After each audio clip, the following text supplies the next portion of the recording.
Hello everyone, আসসালামু আলাইকুম। কেমন আছেন আপনারা? ইফাত কিচেনে আপনাদের সবাইকে স্বাগতম। আজকের পর্বে আপনাদের জন্য নিয়ে এসেছি মজাদার ঝরঝরে গরুর মাংসের ভুনা খিচুড়ি রেসিপিটা শুরু করার আগে আমার বন্ধুদের জন্য রইল হ্যাপি নিউ ইয়ারের অনেক অনেক শুভেচ্ছা। এখানে আমি 1.5 কেজি চর্বিযুক্ত মাংস রেগুলার সাইজ করে কেটে ধুয়ে যে পাত্রে রান্না করব সরাসরি সে পাত্রে নিয়ে নিয়েছি। 1 কাপ পেঁয়াজ কুচি, একটা বড় সাইজের রসুনের কোয়া, 3টা তেজপাতা, 3 টুকরো দারচিনি, 3টা এলাচি মুখ ফাটিয়ে দিয়েছি, 8-10টা গোলমরিচ, 5-6টা লবঙ্গ দিয়েছি। এখন কিছু শুকনা মশলা এখানে অ্যাড করব। 1.5 চা চামচ লবণ, 1 চা চামচ হলুদের গুঁড়া, 1.5 চা চামচ মরিচের গুঁড়া দিয়েছি। ঝালটা আপনাদের পছন্দ মতো আপনারা দিতে পারেন। 1 চা চামচ করে জিরার গুঁড়া, ধনিয়ার গুঁড়া, আধা চা চামচ গরম মশলা গুঁড়া দিয়েছি। 2 চা চামচ উঁচু করে আদা রসুনের পেস্ট দিয়েছি। 1/3 কাপ রান্নার রেগুলার তেল দিয়েছি। যেহেতু মাংসগুলোতে প্রচুর পরিমাণে চর্বি ছিল, তার জন্য আমি 1/3 কাপ রান্নার রেগুলার তেল দিয়েছি।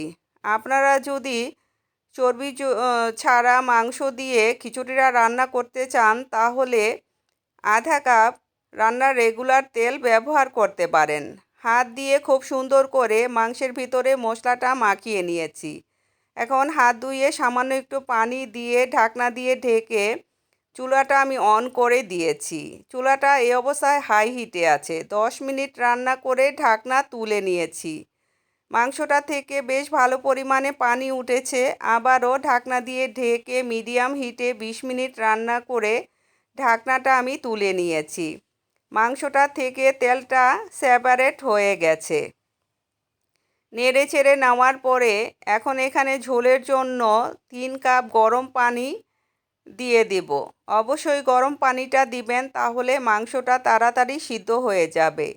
ঢাকনা দিয়ে ঢেকে মিডিয়াম লো হিটে 20 মিনিট রান্না করে ঢাকনা তুলে নিয়েছি।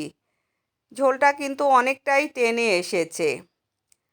নেড়ে চেড়ে নেওয়ার পর ঢাকনা দিয়ে ঢেকে মিডিয়াম লো হিটে মাংসটা আমি বসিয়ে রেখে অন্য একটা চুলায় খিচুড়িটা রান্না করে নেব।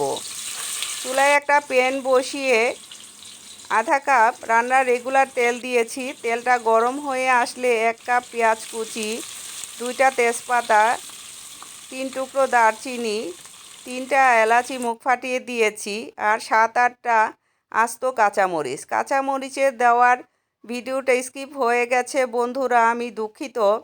যাই হোক, 2 চা চামচ আদা রসুনের পেস্ট, 1 চা চামচ লবণ, 1 চা চামচ হলুদের গুঁড়া, আধা চা চামচ করে মরিচের গুঁড়া, ধনিয়ার গুঁড়া, জিরার গুঁড়া দিয়েছি। এই অবস্থায় চুলার হিটটা মিডিয়াম লোতে নিয়ে গেছি, তা না হলে কিন্তু মশলাটা পুড়ে যাবে। হালকা করে মশলাটা একটু ভেজে নেওয়ার পরে এখানে সামান্য একটু পানি দিয়ে আবারও মশলাটা একটু কষিয়ে নেব। আগে থেকে 3 কাপ পোলার চাল, 1 কাপ মসুর ডাল, ভাজা মুগ ডাল 1 কাপ নিয়ে খুব সুন্দর করে ধুয়ে একটা স্ট্রেনারে পানি ঝরতে রেখে দিয়েছিলাম। এখন মশলাটার মধ্যে দিয়ে দেব। দিয়ে কিছুটা সময় চালগুলো একটু ভেজে নেব। তারপরে এখানে আমি 7 কাপ গরম পানি দিয়ে দেব। যেহেতু আমি খিচুড়িটা ঝরঝরা রাখবো, তার জন্য হাই হিটে জাল করে নেব।